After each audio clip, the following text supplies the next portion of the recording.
His co-emperor betrayed him. His wife may have been unfaithful. His generals plotted behind his back. Marcus Aurelius had every reason and every power to destroy them all. He commanded legions. He had absolute authority. One word from him and his enemies would have been erased from history. Instead, he forgave them, and it wasn't because he was weak.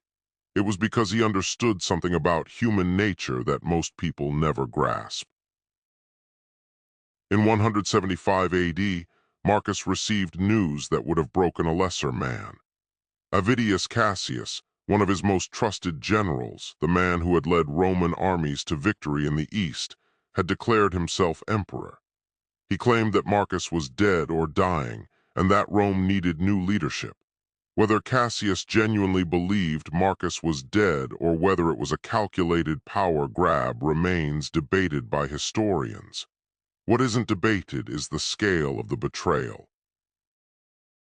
Cassius controlled the eastern provinces. He had the loyalty of multiple legions. This wasn't a minor plot. It was a full military revolt by one of the most capable commanders in the empire. Marcus's advisors urged swift retaliation. This was standard procedure. When someone challenged the emperor, you crushed them publicly, executed their family, and erased their name from every monument. Marcus had every right to follow that playbook. Cassius was assassinated by his own officers after ruling for only 3 months. His head was sent to Marcus as proof, and this is where the story becomes extraordinary. Marcus reportedly refused to look at Cassius's severed head. He ordered it buried with dignity. Then he issued a decree that stunned Rome. He pardoned Cassius's family. He pardoned the soldiers who had supported the revolt. He forbade any persecution of those who had sided with the usurper. He even expressed regret that Cassius had been killed before Marcus could reach him, saying he had hoped to forgive him in person. According to the historian Cassius Dio, Marcus told the Senate that he wished Cassius had lived so that he could have demonstrated that it was possible for an emperor to show clemency to a rival. He wanted the forgiveness to be visible, not as performance, as principle. This wasn't an isolated incident. Throughout his reign, Marcus repeatedly chose mercy where brutality was expected.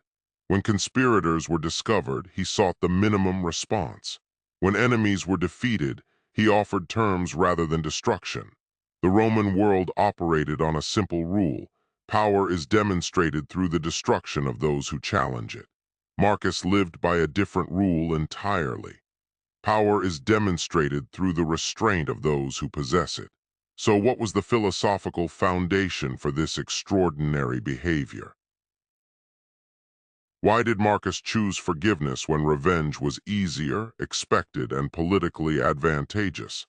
The answer is in the Meditations, not in a single passage, in dozens of them.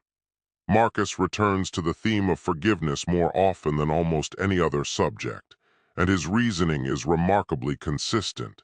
In Book 9, he writes, "When someone wrongs you, immediately consider what view of good and evil led them to wrong you. When you see that, you will pity them, not feel surprise or anger." This is the core of his forgiveness philosophy. People who do harmful things do them because their understanding of good and evil is distorted. They're not monsters. They're confused.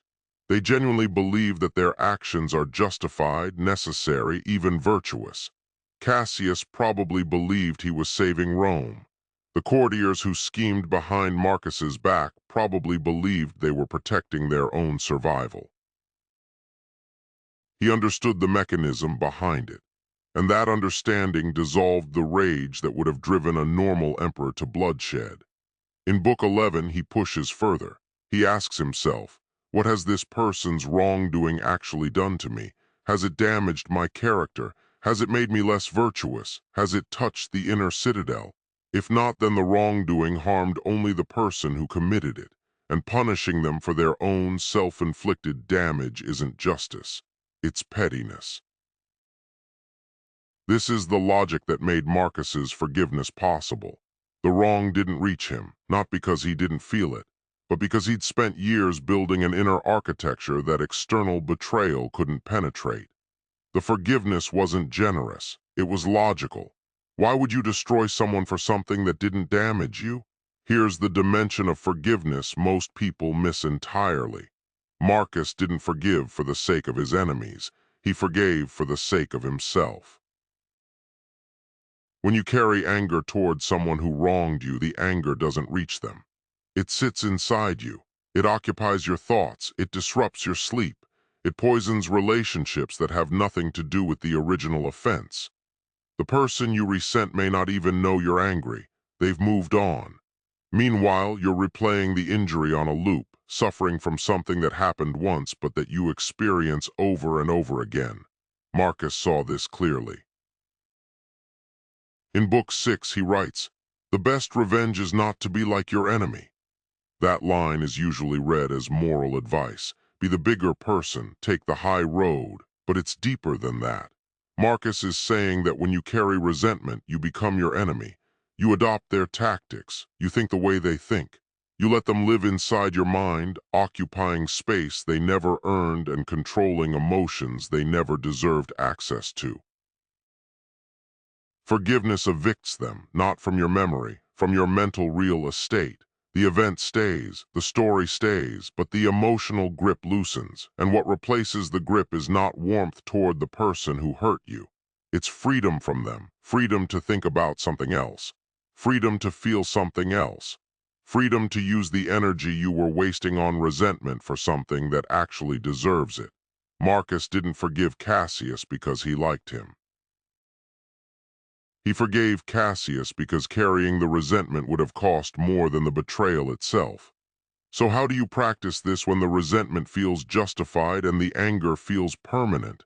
Marcus offers a framework that works in stages, not in a single act of willpower. Stage 1. Understand the mechanism. Ask yourself, what distortion of good and evil led this person to act the way they did, not to excuse them. To see them as a confused human rather than a villain. This doesn't require certainty, just possibility. Could they have been acting from fear, from insecurity, from a wound you've never seen? Stage 2.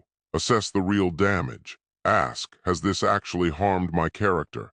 Has it made me less capable of virtue, patience, integrity? If the answer is no, then the injury was to your preferences, not your person. And preferences can absorb a hit that your character cannot. Stage 3. Calculate the cost of resentment. Ask, what is this anger costing me right now, not what it cost in the past? What is it costing today? How much mental energy am I spending on someone who isn't spending a single thought on me? How many present moments am I sacrificing to a past moment I can't change? Stage 4. Release, not in one dramatic moment, gradually, through daily practice. Each time the resentment surfaces in your evening review, notice it, name it, ask whether it's serving you.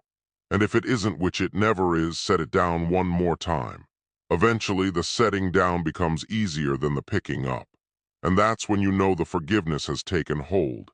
Here's your challenge. Choose one person you resent, the one whose name tightens your chest. Write them a letter you will never send. Pour everything into it.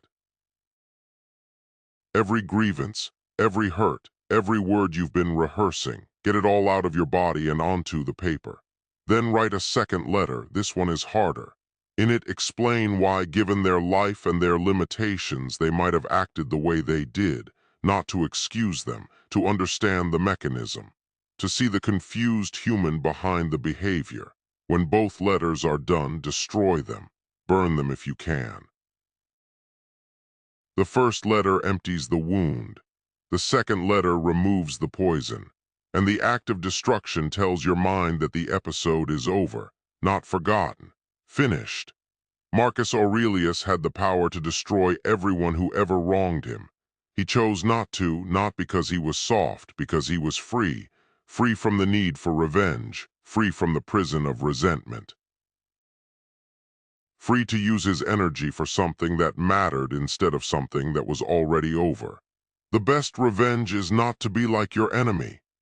If this changed how you think about forgiveness, subscribe for more ancient wisdom that still works today.